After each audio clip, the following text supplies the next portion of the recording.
Hi, my name's Gemma and I'm a PhD researcher in English literature. I work on socialist politics, class and emotion in the late 19th and early 20th century. And today I'm going to talk to you about some of these themes in relation to the play An Inspector Calls. I myself studied this play during my GCSEs, and I remember the impact it had on me when I went to see it at the theatre with my school.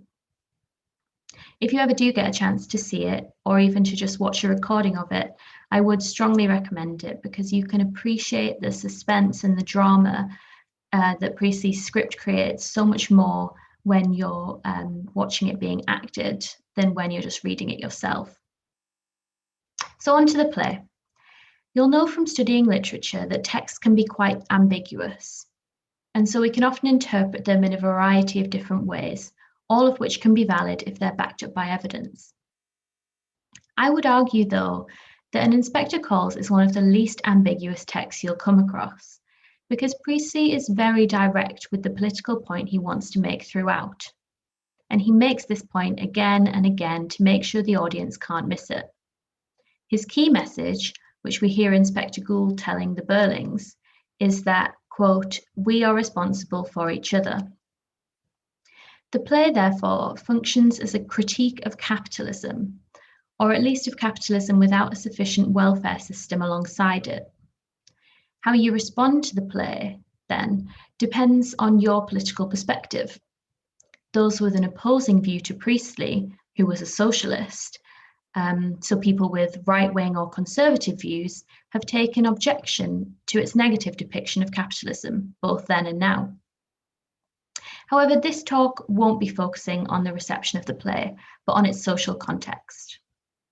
I've said that Priestley is critiquing capitalism, so first we need to know what capitalism is and what Britain's capitalist society was like before 1912, when the play is set. Here's a cartoon from 1911, which is critiquing the capitalist system. Capitalism is the economic system that we still live under today, although it looks quite different over 100 years later. In basic terms, capitalism involves two classes, the workers, so who we'd call working class, and the capitalists, who would be middle or upper class.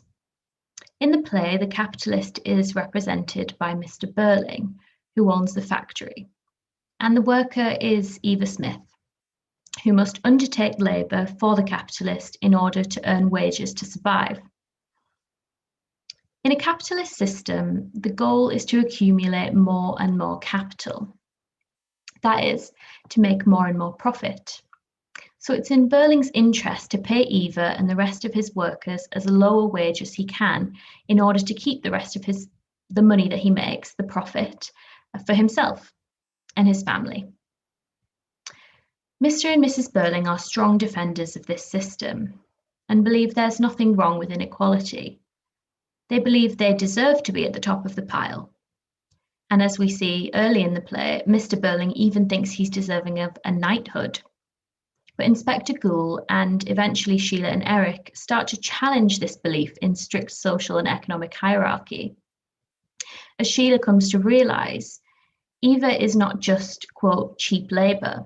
She's a person whose life has equal worth to her own. We can see the older Burlings on the one hand, and Inspector Gould and the younger Burlings on the other, as representing two different systems and two different generations. Mr. and Mrs. Burling represent the worst of capitalist immorality that comes from the earlier Victorian period, and that appears, in the play at least, to be coming to an end. The Victorian era, that spanned most of the 19th century, was a deeply divided time, in which people of different classes did not generally mix on a social level. The upper classes would not usually come across working class people unless they were working for them in their factories or as their servants. The rich did not have much understanding of the lives of the poor, and many of them believed that those in poverty had only themselves to blame. Those who were unemployed or who were unable to support themselves, there was not much of a safety net.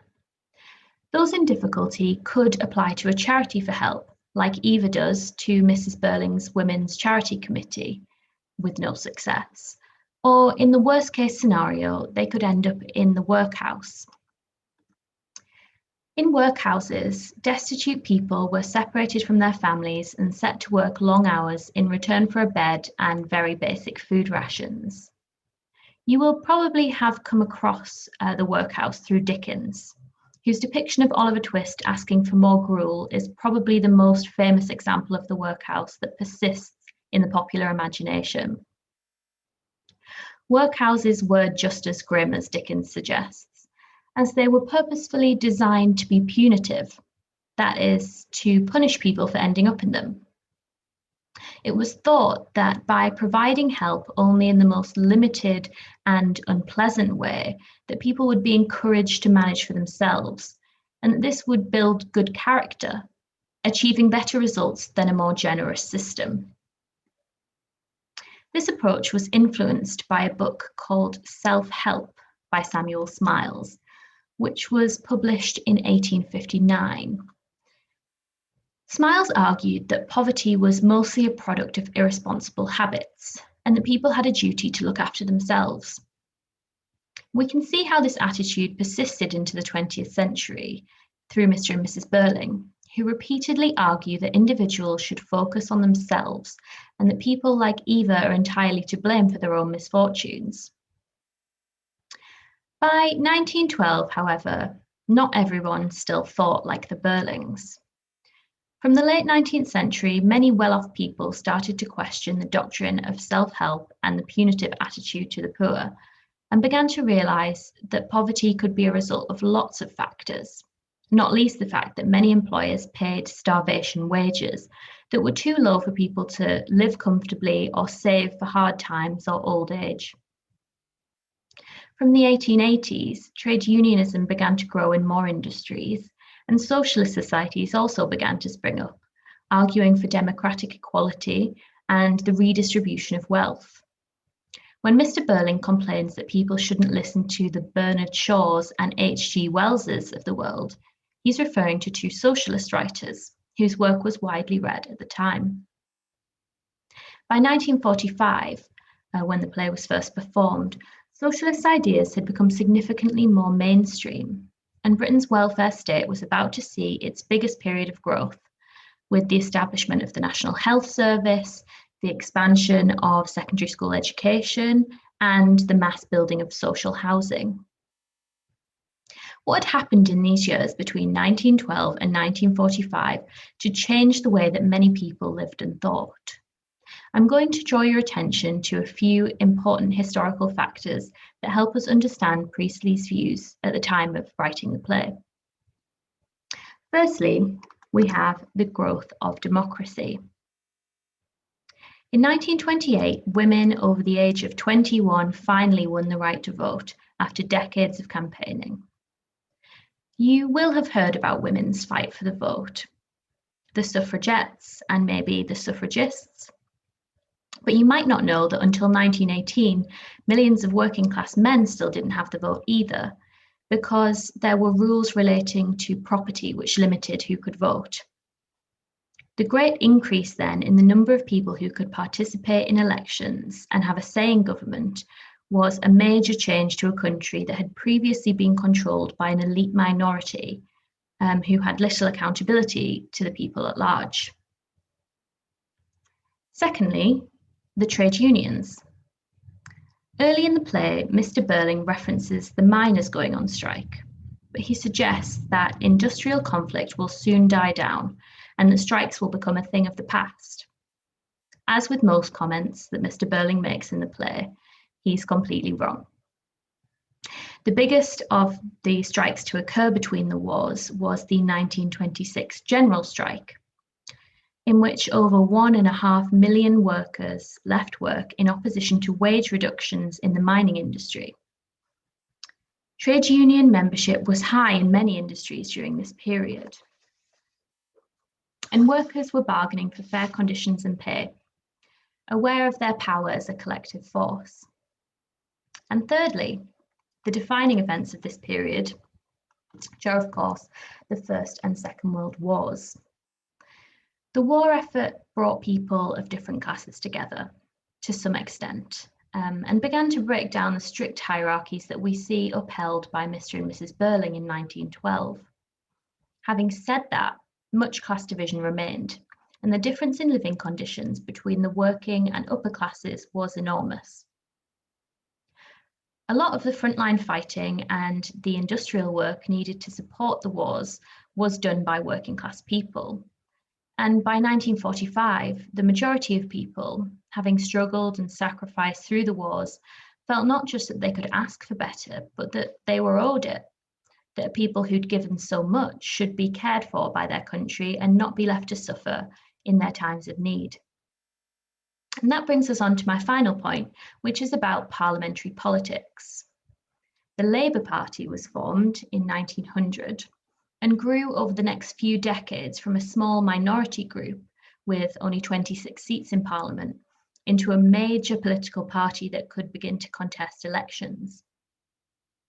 In 1945, the first majority Labour government was formed, with Clement Attlee becoming Prime Minister. And this was surprising to Winston Churchill and the Conservatives, following Churchill's successful leadership during World War II. And here we see the Conservative poster at the time, which used Churchill. But the public were eager for social and economic change, and they wanted to see improvements in living standards for everyone, not just the minority. So when Priestley wrote in Inspector Calls, he was writing in a moment of great optimism. He believed that the socialist principles that he held would soon be enacted, and that Britain was looking forward to a more equal, caring society, focused not on the greed of a few, but on the good of everyone. In teaching Sheila and Eric to abandon their parents' ways and become good, moral citizens, Inspector Gould shows the audience the way to Priestley's vision of a better future. The continued equality that exists in the UK and around the world means that the play still has a lot to offer us in the 21st century. Stephen Daldry's revival of the play for the National Theatre in 1992 has been a major success and is now, in fact, the longest running revival of a play in history, having been seen by over 4 million people. Clearly, Priestley's play about social responsibility is still relevant 3/4 of a century since its first performance, and it still has the power to make us consider what we want to change in our own society. So that's it from me today. I hope this mini lecture has been helpful and that you enjoy studying the play.